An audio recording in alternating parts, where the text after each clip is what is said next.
दोस्तों नमस्कार। किताबी दुनिया चैनल में आपका स्वागत है।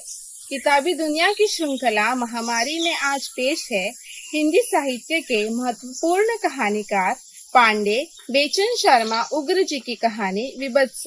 तो आइए सुनते हैं कहानी विभत्स। शौच फरागत से निपटकर सुमेरा जाट घर की ओर लौटा आ रहा था। अब सबेरा और खुल गया था।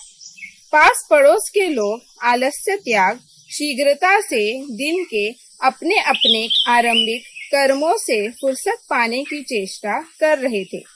कोई बैलगाड़ी के पहियों की जांच कर उनमें तेल डाल रहा था। कोई बैलों के कलेवा के लिए घर के भीतर से खाचों में भूसा बाहर कर रहा था। औरतें बड़े बड़े घनघोर घाघरे लहराती हुई घड़े दबाए या माथे पर टेढ़ा उठाए कुएं की ओर जा रही थी। किसी किसी जाट के दरवाजे पर मलिना दरिद्रा कुरूपा जाट महिलाएं असभ्यता से लहंगे संभाले सीधी बैठी हुई प्रायः मर्दानी अकड़ से पिछली रात के झूठे बर्तन मल रही थी।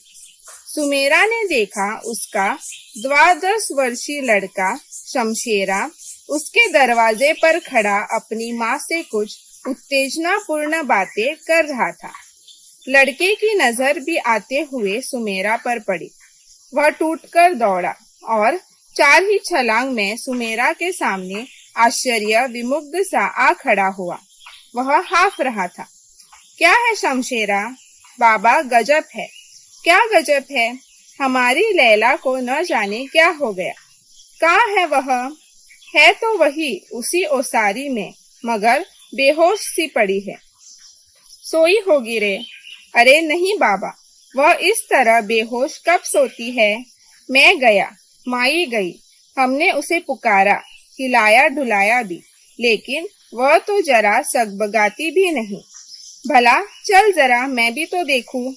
दरवाजे पर पहुंचकर सुमेरा ने देखा उसकी पत्नी उदास खड़ी थी। आंखों में आंसू थे उसकी।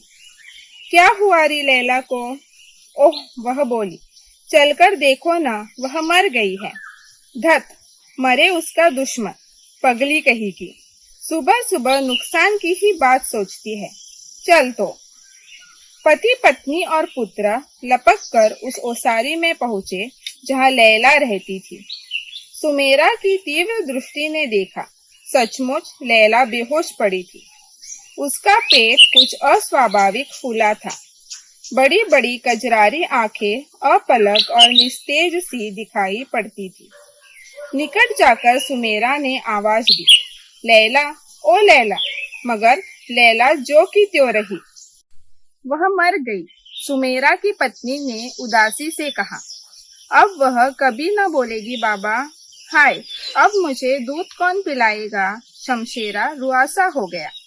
सुमेरा की पत्नी ने देखा वह बड़े ध्यान से लैला की फूली काया की ओर देख रहा था, जैसे कुछ सोच रहा था।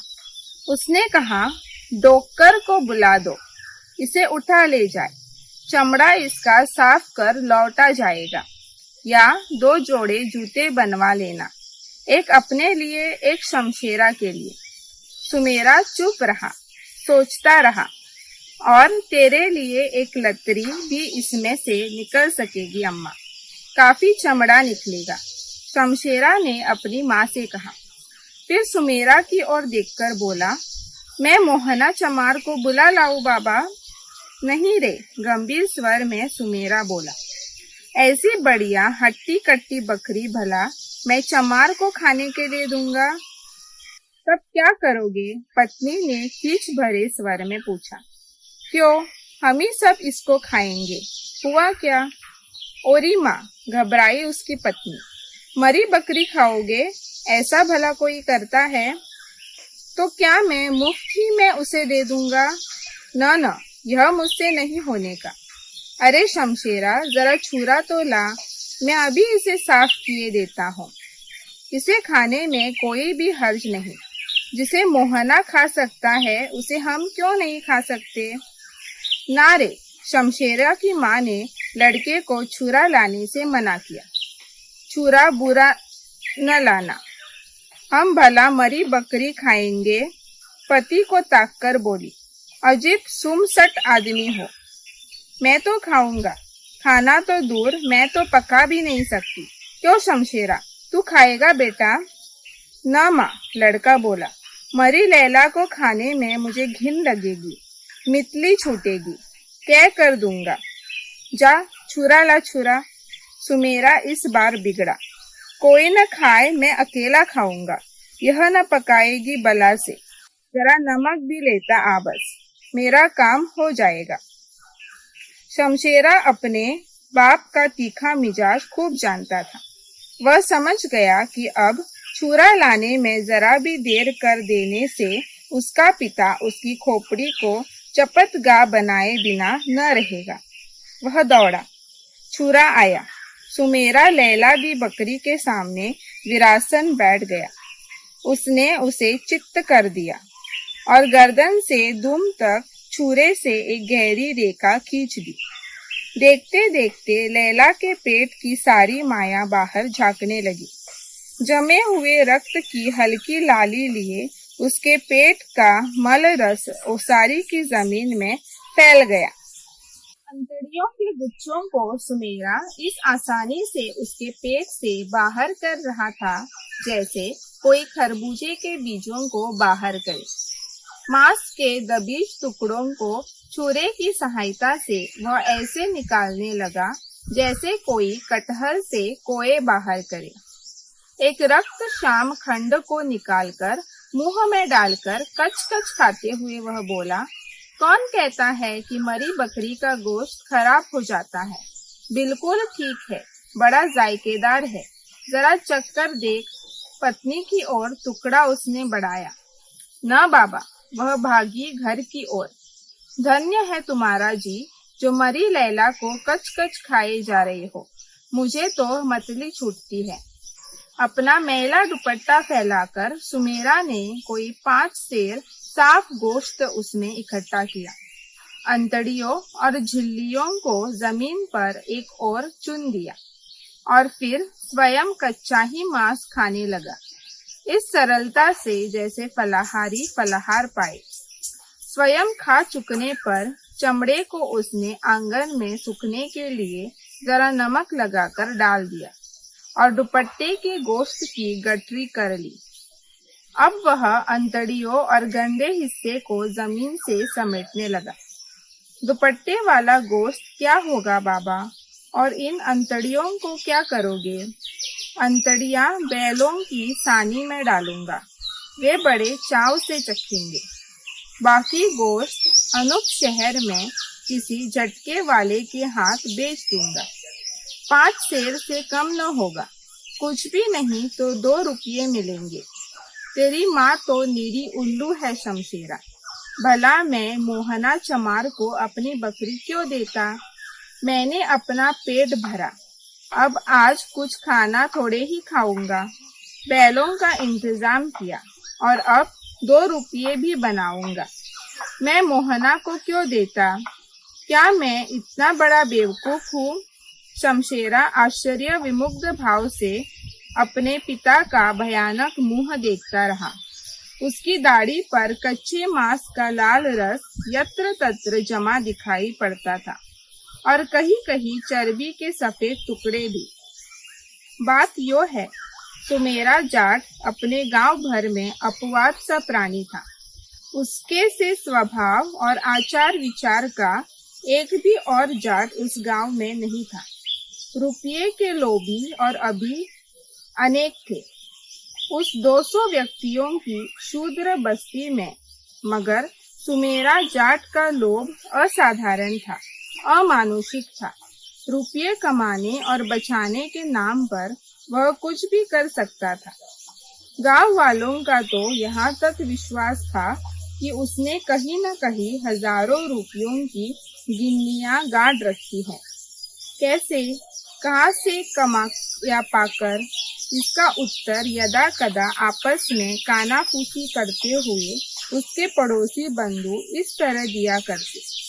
सन 1916 में उसने 6 और साथियों को जोड़कर अनूप शहर में एक जाट महाजन के घर पर दिवाली वाली अमावस्या की अंधेरी रात में छापा मार सेंध काटकर चोरी की थी। सातों साथियों ने उस धनिक के पक्के मकान में 3-3 सेंधें काटी थी। उस चोरी की घटना के कारण तो उसे गांव के दूसरे गरीबों ने टाट बाहर या जातिच्युत भी कर दिया था, क्योंकि पांव के निशान के सहारे जब पुलिस ने सातों चोरों में से सुमेरा के साथ साथ 4 को गिरफ्तार कर लिया, तब वह बंधुद्रोही और विश्वासघातक सरकारी क्षमा का सहारा लेकर मुखबिर बन गया था। मुखबिर बनकर उसने ऐसी शांत और गंभीरता से अपना बयान गढ़ सुनाया कि थानेदार से लेकर मुख्तार तक दंग रह गए। उसने पहले पुलिस को और फिर अदालत को बताया, सरकार, मैं गरीब और सीधा गाड़ीवान हूँ। मुझे इन्होंने मुफ्ती में इस चोरी में फंसा मारा। इन्होंने लालच दिया। व्यर्थ ही गाड़ीवानी में जिंदगी खराब करने से फायदा। अरे चलकर एक रकम ऐसी क्यों नहीं मारते कि जिंदगी आराम से कट जाए। न कुछ तकलीफ न मेहनत, बस जरा सी हिम्मत की जरूरत है। अदालत के यह पूछने पर, सुमेरा, तुम भी घर में घुसे थे? सुमेरा ने जवाब दिया, नहीं हुजूर, ये तो मुझे भीतर घुसने ही का काम देते थे, मगर पहला पहला वाकया होने से मेरी छाती धुक-पुक कर रही थी। मेरी हिम्मत के हाथ पांव ठंडे पड़े जा रहे थे, मगर माल बहुत लाना था और उनके पास आदमी कम थे, इसी से ये मुझे ले गए। मेरा काम था मकान के बाहर खड़े रहकर बाहर की आवश्यक गतिविधि की भीतर वालों को सूचना देना। किस तरह तो भी कहो, दोहाई गरीब परवर की, जरा भी झूठ बोलूं तो मेरी देह सड़ जाए। मुझे काम मिला था गली की निगरानी करना और मेंढक की बोली बोलकर कुशल की सूचना देते रहना। यही हमारा इशारा था कि मेरी आवाज रुके और भीतर वाले साथी तुरंत समझ भाग खड़े हो। मगर रात अंधेरी थी, गली अकेली और चुप। हमने पूर्ण शांति से चोरी की। 3 संदूक गहने और 1 संदूक गिन्नियां। इतना सामान ढोकर निश्चित स्थान पर लाते लाते हम लस्त पस्त हो गए। मगर दोहाई गरीब परवर की, उस वक्त इन सबों ने मुझे अंगूठा दिखा दिया। वह जो सरदार था हमारा, बड़ा बेईमान निकला। सब माल अपनी कोठरी में इकट्ठा कर बोला, अब सबेरा होने वाला है। सुमेरा, इस वक्त बाट बखरा करने से सोने चांदी की आवाज मोहल्ले वालों के कानों में पड़कर भंडा फोड़ कर सकती है। रात में बांटा जाएगा, मगर कौन बांटता है हुजूर? इन पाजियों ने आपस ही में सारी रकम तकसीम कर ली। सरदार ने केवल 10 रुपये मेरे हाथ पर धर दिए। बोला, गाड़ीवानी करके इतने रुपये तुम 10 दिन में भी न जुटा सकते। एक दिन की मजूरी यह बहुत। अब कि हमारे साथ कमाने चलोगे, तब इसका दूना हिस्सा मिलेगा। चोरी कानून का यही नियम है। इस तरह मुखबिर सुमेरा तो साफ साफ बच गया और अन्य छहों को 1.5 2-2 साल की सख्त सजा हो गई। सुमेरा के इस कांड से उसके गांव के गरीब मन ही मन बहुत ही असंतुष्ट हुए। उनका यह विश्वास बराबर बना रहा कि उस दुष्ट ने पहले तो एक ही जाट के ही घर चोरी की और फिर अपने अनेक साथियों से विश्वासघात किया। वे यह भी हमेशा मानते रहे कि माल के बंटवारे के बारे में सुमेरा का बयान सरासर गलत था। उसे उसका भाग मिला था, जिसे उसने जरूर कहीं गाड़ रखा है। अस्तु, और कुछ नहीं तो चोरी के आचरण के विरोध में गांव के चंद चुने गरीब गाड़ीवान या ऊंटवान पंचों ने उसे जातिच्युत कर दिया। मगर जिस रुपये के लिए सुमेरा ने चोरी और बेईमानी की, उसका उपभोग करते हुए कभी किसी ने नहीं देखा। वह हमेशा फटी हालत में रहा।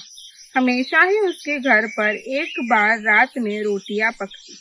कभी कभी तो गाड़ीवानी में 3 रुपये रोज तक वह पैदा करता। 6 बजे जो बैलों के कंधे पर गाड़ी का जुआ रखता तो 9 बजे राठी में उतारता। और यदि उस समय भी अर्थाभाव से शमशेरा की माँ रोटी न पकाए रहती तो वह रुपये न तुड़ाता। कहता, रात के 7-8 घंटे बचे हैं, आओ आज यो ही काट ले। अब कल अनूप शहर से लौटते वक्त आटा डाल लाऊंगा तो पकाना। एक रात में कुछ मर तो जाएंगे नहीं। इस पर शमशेरा की माँ कुछ हाँ ना करती। सुमेरा को डिगाकर पैसे लेना चाहती तो गाली गलौज, हाथ बाही और रोगा की नौबत आ जाती। पर सुमेरा रात में रोटी कभी न पकाने देता। सके बैलों को उस दिन सानी भी न देता, छोड़ जरूर देता। गांव की गलियों में घूम घूम कर स्वावलंबन का सबक सीखने के लिए। सुमेरा की एक और आदत ऐसी थी जिससे गांव वाले बहुत चिढ़ते, मगर जातिच्युत होने की वजह से वह उनकी रीछ खींच से एक तरह से निर्द्वंद्व हो गया था। लोग कोने अंतरे बकते ही रहते और वह अपने मन की करता ही रहता।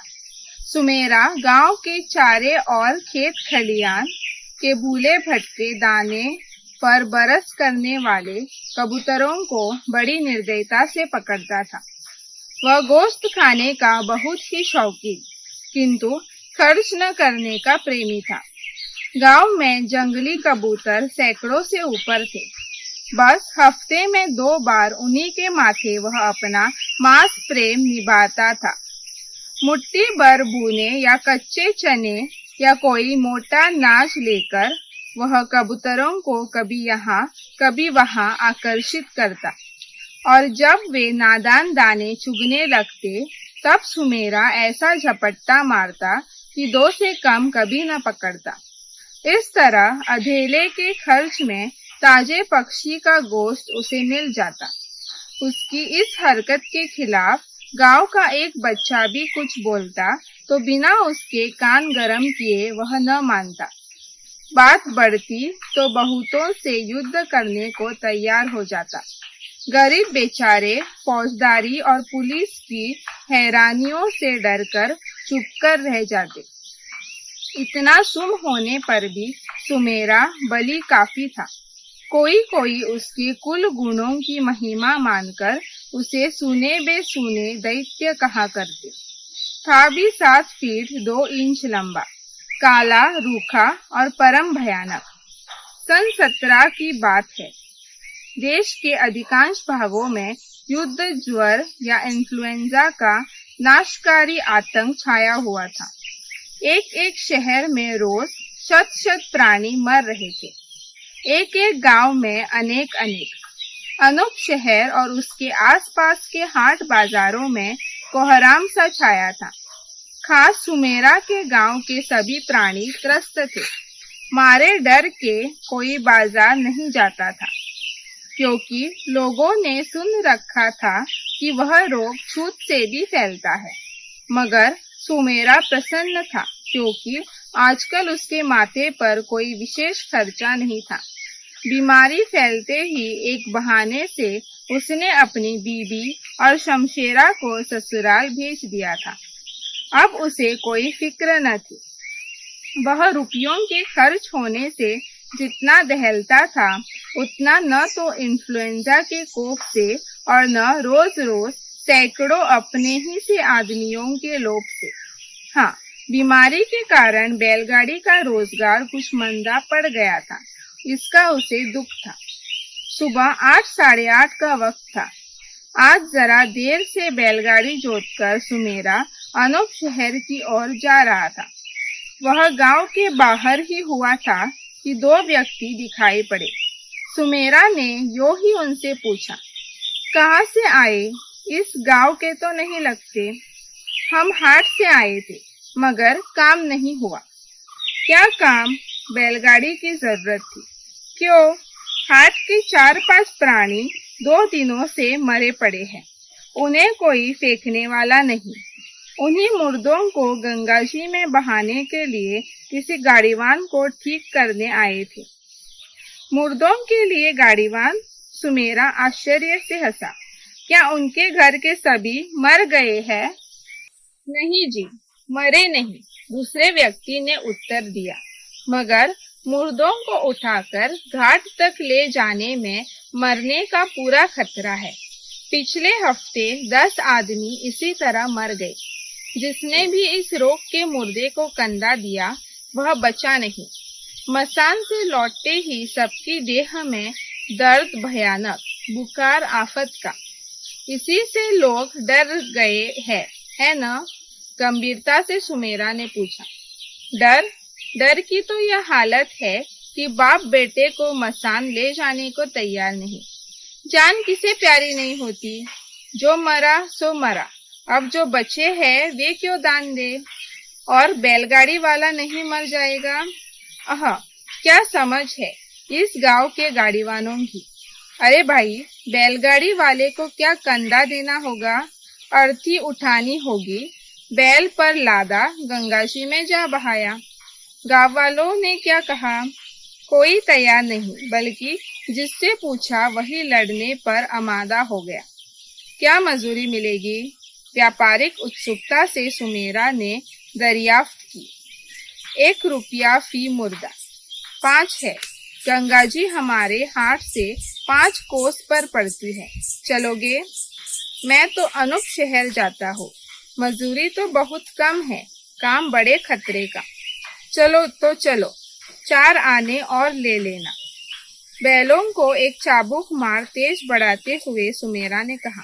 काम खतरे का है, 2 रुपया मुर्दा मिले तो चलो। मगर उन दोनों गरजमंदों को यह विश्वास नहीं हुआ कि जिस गांव के सभी बैल वालों ने मुर्दे ढोने से इनकार कर दिया है, उनका कोई आदमी उस काम को स्वीकार करेगा। उन्होंने सुमेरा के निश्चय की दृढ़ता जानने के लिए पुनः प्रश्न किया। चलोगे भी कि महज बातें ही? दृढ़ता से सुमेरा ने कहा। 2 रुपये की मुर्दा देना हो तो आओ, बैठ जाओ गाड़ी पर। 5 है ना, मैं फेंक दूंगा। मजदूरी के 10 रुपये लेकर मुर्दों का पहला खेप निर्भय भाव से सुमेरा ने उस हाट से लादकर गंगाजी में जा बहाया। रास्ते भर एक दिन की इतनी अधिक मजूरी की खुशी के कारण उसकी नजर न तो मुर्दों की विभत्सता पर पड़ी और न ही वह डरा या घबराया ही। हाट के लोग उसके इस जीवट पर दंग रह गए। साथ ही उन्हें एक गाड़ीवान के मिल जाने से मुर्दों की ओर से कुछ निश्चिंतता भी हो गई। उन्होंने लौटानी पुनः सुमेरा को बुलाया, क्योंकि उसके जाते जाते 3 व्यक्ति और मर चुके थे। उन्हें भी तो बहाना था। सुमेरा के सौभाग्य से समझिए या दुर्भाग्य से, जिस दिन से उसने हाट वालों के मुर्दे बहाना शुरू किया, उसी दिन से गाही के गाही आदमी मरने लगे। 7 दिनों तक बराबर मुर्दे फेंकने के बाद कमर की थैली निकालकर सुमेरा ने जो रुपये गिने तो पूरे 75 निकले। 75 इसलिए कि एक 10 वर्ष की लड़की की लाश को उसने आधे ही रेट में फेंक दिया था। अब वह मन ही मन यह सोच रहा था कि यदि 25 रुपये की मजूरी भर को और मुर्दे मिलते तो पूरे 100 की कमाई महज 8 दिनों में होती। 100 रुपये 8 दिनों में। लोभी सुमेरा की कल्पना इस विचार मात्र से नाच उठी। सचमुच 8वें दिन सुमेरा की गाड़ी पर गंगा यात्रा करने के लिए उत्सुक 11 मुर्दे तैयार मिले। वह बहुत ही प्रसन्न हुआ। यद्यपि गाड़ी पर 8 मुर्दों से अधिक के लिए स्थान नहीं था, फिर भी उसने 11 को लाद लिया। कुछ को लंबे लंबे रखा, 3 को आगे बड़े बड़े और 2 को पीछे तर पर रख रस्सी से बांध दिया। मजूरी के 22 रुपये लेकर टेंट में संभाले और एक रूखा ग्रामीण गाना गाता बैलों की पीठ पर चाबुक से ताल देता हुआ गंगा तट स्मशान की ओर चल पड़ा। मन ही मन सोचता जा रहा था, एक दिन और मजदूरी करने से उसकी थैली में 100 से ऊपर हो जाएंगे। गंगा तट पर पहुंचकर उसका यह नियम होता कि वह मुर्दों को गिन गिन कर कमर भर पानी में हल कर बहा देता। मगर इस बार उसने जो मुर्दों को गिना तो आश्चर्य, वे 11 की जगह 10 ही निकले। 10 ही क्यों, सुमेरा जरा विचलित हुआ। मजदूरी तो 11 की मिली है। गिन गिन कर उतने ही मुर्दे उसने लादे भी थे। फिर यहाँ आकर इस बार एक कम कैसे हो गया? एक भाग गया क्या? भाग गया? सुमेरा इस बार जरा सिहर उठा। मुर्दा भाग गया? हाँ, उसने सुना था कभी कि प्रेत बाधित मुर्दे भाग भी जाते हैं। तो क्या उन 11 में कोई शैतान मुर्दा भी था या केवल भ्रम है? उसने 10 ही मुर्दे लादे हैं। टेंट से रुपये निकालकर उस सुनसान स्मशान में गोधुली बेला में सुमेरा रुपये गिनने लगा। 2-2 कर 11 जोड़े, रुपये थे 22। फिर एक मुर्दा कहाँ गया? उसने सोचा हो न हो पीछे से कहीं रास्ते में गिर गया हो, इसलिए गाड़ी पर के मुर्दों को गंगा प्रवाह कर पिछड़े मुर्दे को खोज लाकर बहाने का निश्चय किया। वह एक एक को उतारकर बहाने लगा। थोड़ी देर में गाड़ी खाली हो गई। गोधुली भी अधिक काली हो गई। गंगा की ओर नजर कर उसने देखा, मुर्दे लहरों से खेलते उल्टे सीधे बहे चले जा रहे थे। वह इस बार धारा में किनारे से उन्हें गिनने लगा। एक बार इनकी संख्या भ्रमवश उसे 11 मालूम पड़ी। 11! एक ही सांस में वह दहल भी उठा, मुस्कुरा भी पड़ा, फिर गिनने लगा और फिर, मगर मुर्दे तो अंत में 10 ही ठहरे। आखिर एक गया कहाँ? यही सोचता हुआ सुमेरा हाट की ओर लौटा। रास्ते में अंधकार होने पर भी वह सावधानी से भूले मुर्दे को ढूंढता जा रहा था, मगर सड़क पर मीलों तक कहीं कुछ पता न चला। वह क्या, सुमेरा ने देखा, दूर पर एक बरगद के पेड़ के नीचे आग जल रही थी और कोई नंग धड़ंग रूखा दड़ियल शैतान सा प्राणी अग्नि के प्रकाश के पास खड़ा नाच रहा था। उसके हाथ में साधुओं का चिमटा था और उसके पांव के नीचे सुमेरा दहल उठा। उस भयानक साधु के नीचे कोई मुर्दे सा पड़ा था, जिसके पेट में रह रहकर वह अपना चिमटा घुसेड़ देता और नाचने लगता। सुमेरा ने यह भी देखा कि कभी कभी चिमटे से मुर्दे का मांस निकालकर आग पर सेक सेक कर वह राक्षस खा भी रहा था। मुर्दा खा रहा है। सुमेरा की आत्मा थर थर थर थर होने लगी। सबसे एक चाबुक मार उसने बैलों को जोर से आगे बढ़ाया। उसे निश्चय हो गया कि वह व्यक्ति साधु नहीं, मनुष्य नहीं, शैतान है। अब भी सुमेरा हाट की ओर नहीं गया। वह सपासप चाबुक मारकर बैलों को जोरों से हाँकता अपने गांव और घर की ओर भागा।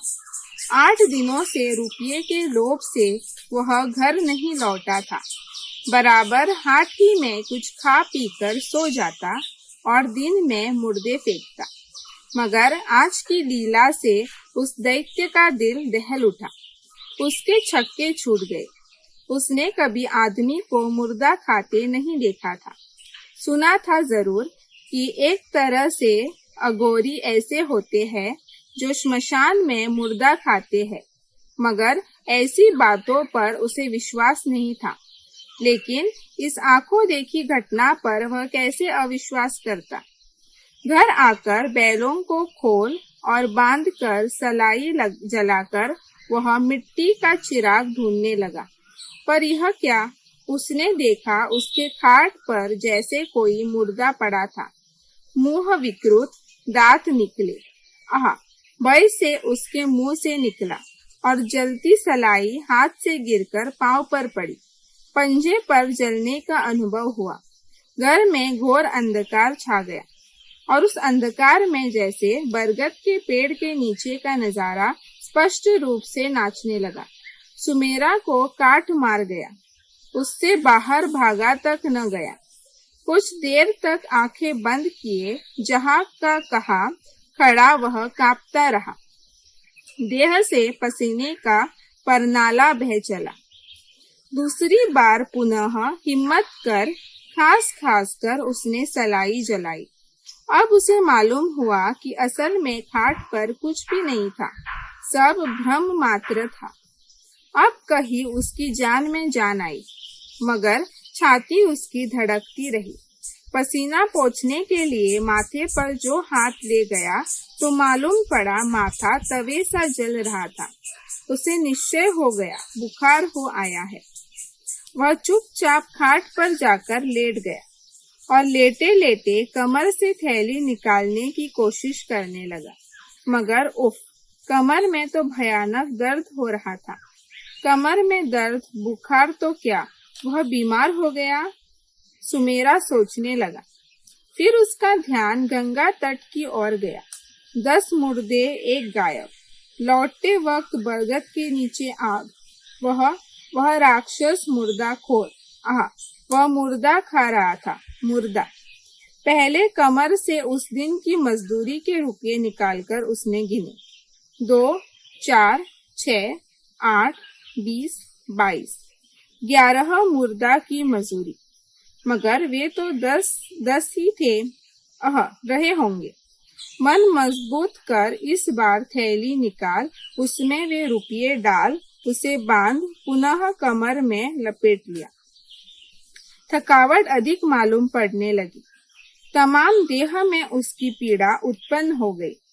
वह एकाकी पीड़ा और ज्वर से लिपटा बिना बिस्तर की खाट पर इधर से उधर गरम करवटें लेते प्राय उछलने लगा। उसे क्षण भर बाद जरा सी झपकी लगी, जरा ही सी तो, और उतने ही में उसने क्या क्या सपना देखा। शमशेरा कह रहा है, बाबा लैला मर गई। देखा वह लैला को काट रहा। उसकी स्त्री नाक सिकोड़कर मना कर रही है, हटो, मुर्दा खाओगे, मगर वह खा रहा है। पर यह कौन है? उसने देखा ओसारी में वह तो लैला बकरी का मुर्दा खा रहा है, और आंगन में वही बरगद वाला शैतान उसकी गाड़ी की 11वीं लाश चिमटे से कुरेद कर खिलखिलाता हुआ खा रहा है। आग जल रही है। वह भयानक नाच रहा है। सुमेरा मारे भय के ऐसे उछला कि खाट के नीचे धड़ाम से आ रहा। वह जोर से चिल्ला पड़ा, कौन मेरे आंगन में मुर्दा खा रहा था? उसकी आंखें खुल गई। उफ, कोठरी में घोर अंधकार था।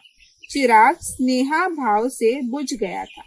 सुमेरा ने सुना जैसे उसकी कोठरी में पास ही किसी के पैर की आवाज सुनाई पड़ रही है, मानो वही अघोरी नाच रहा है। सांस खींचने पर उसे ऐसा अनुभव हुआ मानो तमाम कोठरी में जली लाश की बदबू भर गई है। मारे भय के वह खामोश हो गया। 3 दिन बाद सुमेरा के घर से भयानक बदबू चारों ओर फैलने लगी।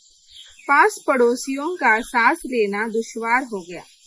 लाचार उस दिन 2-1 पड़ोसियों ने पहले तो दरवाजे पर से उसे पुकारा, मगर कोई उत्तर न पा वे घर में घुस गए। उफ, भीतर तो नारकीय दुर्गंध का राज्य था। क्षण भर बाद कपड़े से नाक दबाए पड़ोसियों ने कोठरी में सुमेरा की फूली और सड़ी लाश देखी। उसका पेट तो भयानक फूलकर विदीर्ण हो गया था। अंतड़ियां बाहर झांक रही थी। दाहिना हाथ उसका कमर और थैली पर था, जिसमें मुर्दों की ढुआई के 75 और 22 कुल 97 रुपये थे। दोस्तों, अगर यह कहानी पाठ आपको पसंद आया हो तो इसे अपने दोस्तों के साथ जरूर साझा कीजिएगा और इस पर अपनी राय हमें जरूर लिखिएगा। शुक्रिया।